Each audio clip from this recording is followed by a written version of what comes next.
Kollywood super star Rajinikanth గారు 70 ఏళ్ల వయసులో కూడా దూకుడు మీదైతే ఉన్నారు. కుర్ర హీరోలను మించి వేగంగా సినిమాలు చేస్తూ ప్రేక్షకులను అలరిస్తున్నారు. గత ఏడాది వేటయాన్ సినిమాతో అభిమానులను అలరించిన తలైవా మరోసారి క్రేజీ ప్రాజెక్ట్తో ప్రేక్షకుల ముందుకైతే వస్తున్నారు. అదే జైలర్ 2.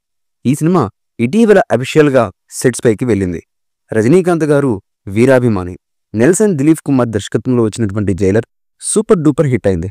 ఇందులో సూపర్ స్టార్ రజనీకాంత్ గారు వయసుకు తగినట్లుగా పాత్రను డిజైన్ చేసి ఎక్కడా అసంతృప్తి కలగకుండా కథను నడిపించినటువంటి నెల్సన్ అందరికీ నచ్చే విధంగా మెప్పించారు ఈ సినిమాతో.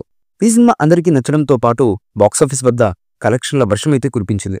మోహన్ లాల్, శివరాజ్ కుమార్, సునీల్, రమ్యకృష్ణ, తమన్నా, మీర్జా మీనన్, వినాయకన్ తదితరులు ఈ సినిమాలో కీలకమైన పాత్రలైతే పోషించారు. పోలీస్ ఆఫీసర్ అయిన కొడుకుని చంపిన వాళ్లపై ప్రతీకారం తీర్చుకునే రిటైర్డ్ పోలీస్ ఆఫీసర్ కథే జైలర్.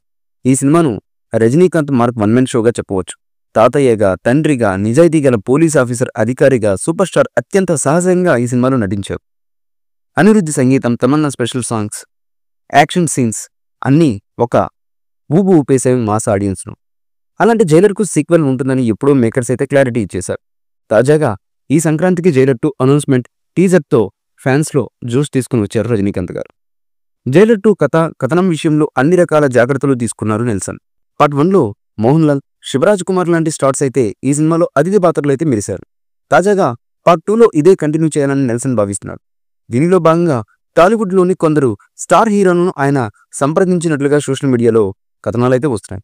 తాజాగా ఈ అంశానికి సంబంధించిన ఓ న్యూస్ అయితే చక్కర్లు కొడుతుంది. God of masses Nandamuri Balakrishna గారి ఈ సినిమాలో అతిథి పాత్రలో కనిపించబోతున్నారంటూ ఒక వార్త అయితే విపరీతంగా వైరల్ అవుతుంది. అంతేకాదు మెగాస్టార్ చిరంజీవి గారు కూడా ఈ సినిమాలో అతిథి పాత్రలో కనిపించి మెప్పించబోతున్నట్లుగా మరొక వార్త హల్చల్ చేస్తుంది ఫిల్మ్ ఇండస్ట్రీలో. ఇప్పటికే బాలయ్య గారిని, చిరంజీవి గారిని నెల్సన్ సంప్రదించినట్లుగా వార్తలైతే వస్తున్నాయి. జైలర్ పార్ట్ 1లోనూ బాలయ్య నటింపజేయాలని నెల్సన్ అయితే తీవ్రంగా ప్రయత్నించి చివరి నిమిషంలో డ్రాప్ అయ్యారట.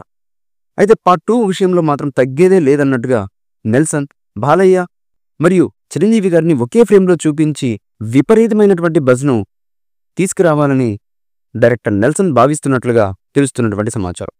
బాలయ్య కోసం ఓ పవర్ఫుల్ పోలీస్ ఆఫీసర్ పాత్రను రాసినట్లుగా వార్తలైతే వస్తున్నాయి. దీనిని నిజం చేస్తూ డాకుమారా సినిమా తమిళంలో ప్రదర్శితమవుతుండడంతో బాలయ్య సహా దర్శకుడు బాబీ, తమన్, నాగవంశీలకు నెల్సన్ సోషల్ మీడియా ద్వారా అభినందనలైతే తెలిపారు. దీన్ని బాలయ్య అభిమానులు ట్రెండ్ చేస్తూ జైలర్లో బాలకృష్ణ గారు ఫిక్స్ అంటూ పోస్టులు అయితే పెడుతున్నారు. బాలయ్య, చిరంజీవి గారు జైలర్ 2లో నటిస్తున్నారా లేక ఇవన్నీ గాలి వాడతలేదా అన్నది తెలియాలంటే మూవీ యూనిట్ అధికారికంగా ప్రకటించేంత వరకు వెయిట్ చేయక తప్పదు. ఈ మూవీపై మీ అభిప్రాయాన్ని కమెంట్ బుక్లో తెలియచేయండి. ఈ వీడియో మీకు నచ్చితే లైక్ చేయండి, షేర్ చేయండి, కమెంట్ చేయండి. మరిన్ని అప్డేట్స్ కోసం మా ఛానల్ని సబ్స్క్రైబ్ చేయండి. అలాగే పక్కనే ఉన్న గంట సింబల్ని గట్టిగా కొట్టండి.